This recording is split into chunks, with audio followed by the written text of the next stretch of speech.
ছিলেন এই প্রেস ক্লাবে হরিদাস আর চৈতালি, এরা এখানে চিল্লাচিল্লি করছিল যে আমি মন্দির বানাবো, তুমি কোন হরিদাস পাল। তা আমি বললাম ব্যাপার কি, আবার বক্তব্য দেয় হরিদাস, ও কোন পালের কথা বলতেছে।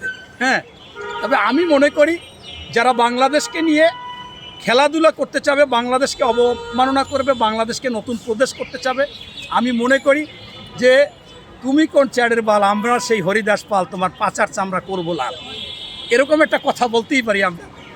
আমি আপনাকে যে কথা বলতে চাচ্ছি, আপনারা বলেছেন যে আজকে হিন্দু, বৌদ্ধ, খ্রিস্টান, মূলত হিন্দুরাই এখানে আজকে মানববন্ধন করেছে, সেইখানে হরিদাসকে গ্রেপ্তার করেছে, তার প্রতিবাদ করেছে। আমি তো মনে করি চৈতালিকে কেন এখনও গ্রেপ্তার করেনি, এটা আমার কাছে দুঃখজনক। এই চৈতালির নামেও মামলা হয়েছে। আপনারা জানেন যে বাংলাদেশে হিন্দু সম্প্রদায়, খ্রিস্টান, বৌদ্ধ সহ 7%, 93% মুসলমান, আর কখনো 6%, কখনো 7%।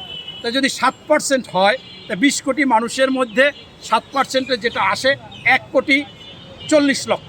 এই 40 লক্ষের মধ্যে মনে করেন 1,20,00,000 হিন্দু। এই 1,20,00,000 হিন্দুর মধ্যে 10% হিন্দু আছে যারা এই বাংলাদেশে থাকে, বাংলাদেশে ভালোবাসে না, ওরা ভারতের এজেন্ট। ওরা এই দেশে আপনার মুসলমানদের মধ্যে, হিন্দুদের মধ্যে ঝামেলা বাজাইতে চায়, সবসময় সুবিধা নিতে চায়। আওয়ামী দোসর, এই ভারতের এজেন্ট, ভারতের দোসর, রয়ের এজেন্ট। আপনি দেখবেন সংখ্যায় কিন্তু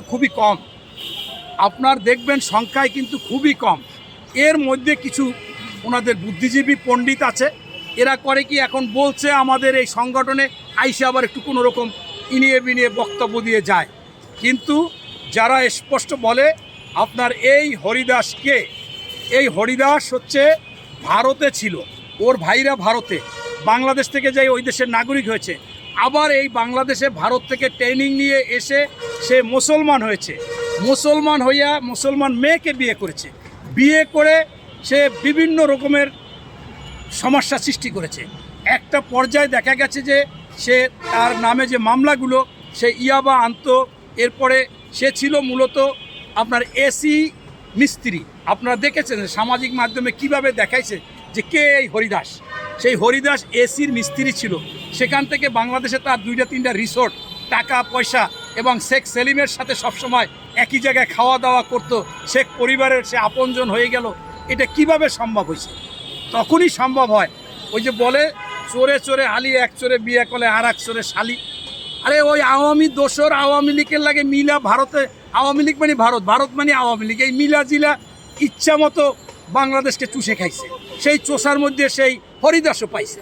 এখন সেই হরিদাসের আমরা মনে করি যে সে হিন্দু, এইটা কোনো বিষয় না। সে রাম মন্দির কেন, ওর চাইতে আরও কত ফুট জন উঠাইতে চাইছে, ও 1000 ফুটে উঠাক, ও আরও বড় উঠাক, কিন্তু ও তো চোর, ও তো দুর্নীতিবাজ, ও তো খারাপ লোক, ও তো বাংলাদেশের ক্ষতি চায়, ও তো এজেন্ট, ও তো বাংলাদেশকে মানে সবসময়ের জন্য বিপদে নিতে চায়।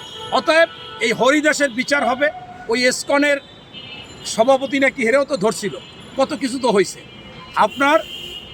আমি মনে করি বাংলাদেশে বর্তমান যে গণতান্ত্রিক সরকার আছে, তারেক রহমানের কাছে স্পষ্ট কথা, অপরাধীর কোনো দল নাই, অপরাধীর কোনো দেশ নাই। অপরাধী অপরাধী, ও খুন করলে খুনি, ও ধর্ষণ করলে ধর্ষক, ও মনে করেন এই রাষ্ট্রীয় কোনো অন্যরকম ষড়যন্ত্র করলে সে ষড়যন্ত্রকারী।